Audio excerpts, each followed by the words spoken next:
आप सभी को नमस्कार।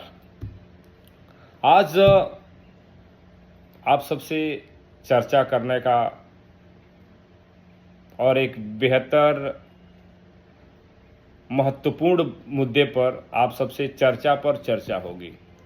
आप सबसे चर्चा मैं करता हूं और आप लोग यही चर्चा अपने आने वाले और अपने आसपास के लोगों से चर्चा करिए। यह प्रत्येक भारतीय लोगों के लिए सबसे बेहतर और सबसे महत्वपूर्ण विषय है कि भारत को दुनिया का सबसे शक्तिशाली राष्ट्र कैसे बनाया जाए, भारत को दुनिया का सबसे महत्वपूर्ण राष्ट्र कैसे बनाया जाए।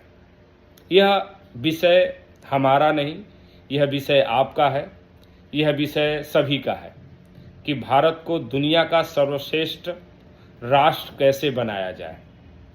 यह हमारा मुद्दा है, यह हमारा विषय है और यही विषय पूरे भारतवर्ष में हर एक युवा के मुख में, हर एक सीनियर के मुख पे, हर एक भाई बंधु के मुख में होना चाहिए कि भारत को दुनिया का सबसे शक्तिशाली राष्ट्र कैसे बनाया जाए। दोस्तों, शक्तिशाली राष्ट्र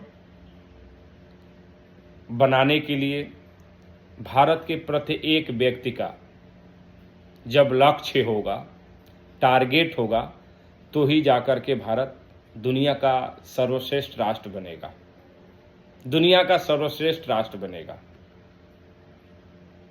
सर्वश्रेष्ठ राष्ट्र कैसे बनेगा भारत? एक एक छोटे छोटे मुद्दों पे हम डिस्कस करते हैं ताकि आप लोग भी उस मुद्दे पर चर्चा करें और जब चर्चा होता है तो कोई एक सॉल्यूशन निकलता है, एक कोई समाधान निकलता है। हमारा पहला विषय है भारत को शक्तिशाली बनाने के लिए आर्थिक रूप से कैसे मजबूत बना जाए, आर्थिक रूप से कैसे मजबूत बना जाए। प्रत्येक व्यक्ति आर्थिक रूप से कैसे मजबूत होगा, यह सोचने का विषय है और करने का विषय है। मानता हूं इस देश में सभी को सरकारी नौकरी नहीं मिल सकती, सभी लोग सरकारी नौकरी में बड़े पदों पे नहीं जा सकते हैं। तो इसका मतलब यह नहीं कि आपका भविष्य खत्म हो चुका है। आप अपने स्किल्ड के हिसाब से, अपने टेक्निकल नॉलेज के हिसाब से, अपने एजुकेशन के हिसाब से, अगर वह भी नहीं है तो अपने एग्रीकल्चरल फार्मिंग के हिसाब से आप अपने आप को मजबूत कर सकते हैं। भारत में हर एक व्यक्ति का जब तक योगदान नहीं होगा तब तक भारत दुनिया का सर्वश्रेष्ठ राष्ट्र नहीं बन सकता है, दुनिया का सर्वश्रेष्ठ राष्ट्र नहीं बन सकता है। आप सभी से निवेदन है कि आप अपने आय का स्रोत बढ़ाने की आवश्यकता है, अपनी आय बढ़ाने की आवश्यकता है। अगर आप किसान हैं, गेहूं,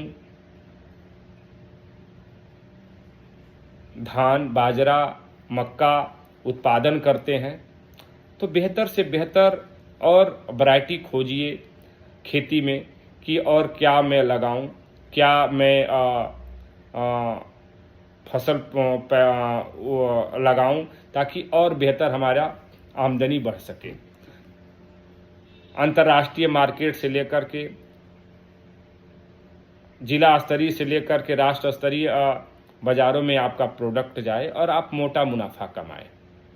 यह आपका कमाई का तरीका होना चाहिए। पहला, वह व्यक्ति कोई भी कर सकता है। अगर आपके पास ज़मीन जायदाद नहीं है ज़्यादा तो आप चाहें तो अपना छोटा व्यवसाय, फार्मिंग का व्यवसाय आप 2 एकड़ 4 एकड़ से शुरुआत कर सकते हैं और छोटे से फार्मिंग से शुरू करें। और जिसको कहते हैं ना लोग आज के डेट में गांव में कि आप 2 साल 3 साल के लिए कोई ज़मीन लीज पर ले लीजिए, लीज पर आप ज़मीन फसल उपजाइए और फसल का मुनाफा कमाइए। ये भी कर सकते हैं। मैं फसल के बारे में एक पहला हमारा विषय है क्योंकि हमारा राष्ट्र जो है कृषि प्रधान है और खेती भी हमारा महत्वपूर्ण मुद्दा है। तो हम लोग जब एक प्राथमिकता हम लोग अपनाएंगे कि हम किसानी से करके भी एक बेहतर अपना आय का स्रोत बना सकते हैं। और गांव में प्रत्येक घर में जो आय का स्रोत है उसका सही आकलन और सही गणना किया जाए, जिसमें हर एक व्यक्ति का सही आय का स्रोत का पता लगाया जा सके, ताकि इनका इनकम यह है और इनका आय प्रमाण पत्र इतने का होना चाहिए, जिससे हमारा राष्ट्र का एक फेस वैल्यू बनेगा। लाइक कैपिटाइल बोलते हैं लोग, औसतन आय बोलते हैं लोग, क्षेत्रफल के हिसाब से कितना प्रति व्यक्ति आय है, तो उसके हिसाब से हमारा देश मजबूत हो सकता है। इस विषय को भी लेकर के एक ग्रामीण स्तर की बात मैं कह रहा हूं, एक किसान स्तर की बात कर रहा हूं कि प्रत्येक गांव में किसानों को ज़्यादा से ज़्यादा प्रोत्साहन दिया जाए और उनको नए नए फसल पैदावार करने के लिए ट्रेनिंग दिया जाए, ताकि हमारा राष्ट्र ज़्यादा से ज़्यादा ग्रो कर सके और हमारा ग्रोथ रेट बढ़ सके।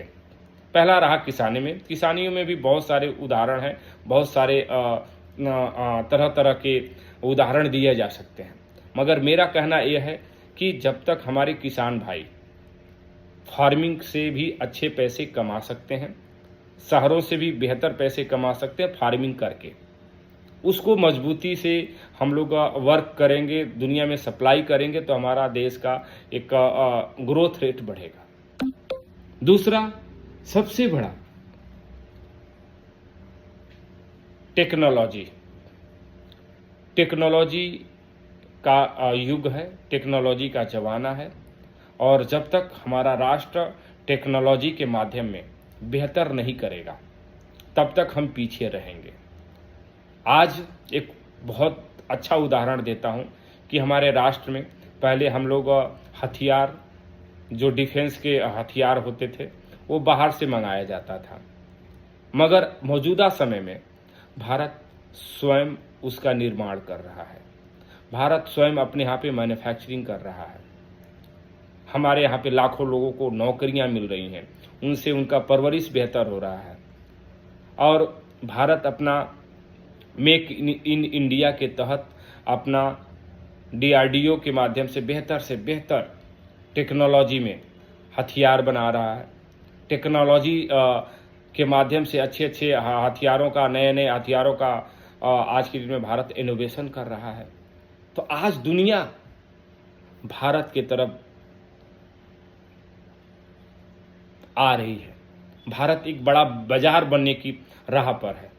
तो मेरा मानना भी यही है कि हम सब का योगदान होगा, चाहे टेक्नोलॉजी हो, चाहे फाइनेंशियल हो, चाहे बिजनेस से रिलेटेड हो, हर व्यक्ति को अपने हिसाब से इस भारत को योगदान देना पड़ेगा। हर व्यक्ति को अपना योगदान देना पड़ेगा। जैसे एक छोटा व्यापारी व्यापार कर रहा है, तो इस देश को कम से कम हो या चाहे ज़्यादा हो, वह इस देश को टैक्स दे रहा है, और जब इस देश को टैक्स जाता है तो इस देश की अर्थव्यवस्था बेहतर बनती है। मैं बहुत नॉर्मल भाषा में वर्ड में इस्तेमाल बता रहा हूँ, आपको समझा रहा हूँ कि जब तक हमारे देश में ज़्यादा से ज़्यादा स्टार्टअप नहीं होगा, ज़्यादा से ज़्यादा नई कंपनियों का उत्पादन नहीं, नई कंपनियां ओपनिंग नहीं होगी, नई अच्छी सी कंपनियां नहीं स्टार्ट होगी, तब तक हमारे राष्ट्र का इकोनॉमिकल कंडीशन बेहतर नहीं होगा। जितनी ज़्यादा कंपनियां इस देश में ओपन होंगी, जितनी से ज़्यादा कंपनियों का हमारे देश में नए नए प्रोग्राम के तहत भारत में लोग अपना व्यवस्थित मार्केट नहीं करेंगे, तब तक इस राष्ट्र का बेहतर से बेहतर व्यवस्थाएं नहीं हो सकती हैं। मेरा कंपल्सन कहना यह है कि जब तक इस राष्ट्र में एक छोटे से व्यापारी को भी मॉडर्न तरीके से उसके बिजनेस को डेवलप जब कराया जाएगा, तो भारत एक सर्वश्रेष्ठ राष्ट्र बनने के रास्ते पे आ जाएगा। जैसे कोई भी छोटा व्यापारी हो, छोटा मैन्युफैक्चरर हो, उसका बिजनेस प्रपोजल को एक्सेप्ट किया जाए और उस एक्सेप्ट को बेहतर से बेहतर प्रोग्राम के तहत उस चीज़ को दिया जाए तो वह बेहतर हो सकता है।